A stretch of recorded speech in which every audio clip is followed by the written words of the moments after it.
Okay, this is for the 6-point tutorial, and you're gonna start by making a straight line across. Pick a spot to start. It does not matter where you pick.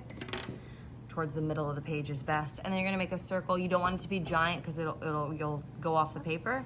And then remember, I always say move the paper, not the compass if you need to, but you make a circle.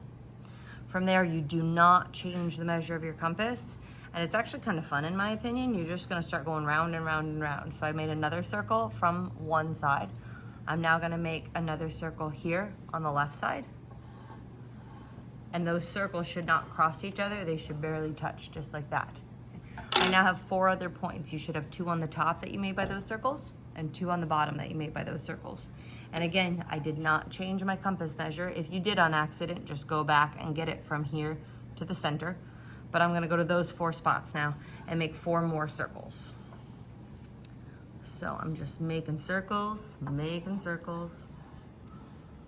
So those are the 2 on the top, and I have 2 more to make down here. And when you're done, you should have this beautiful little flower.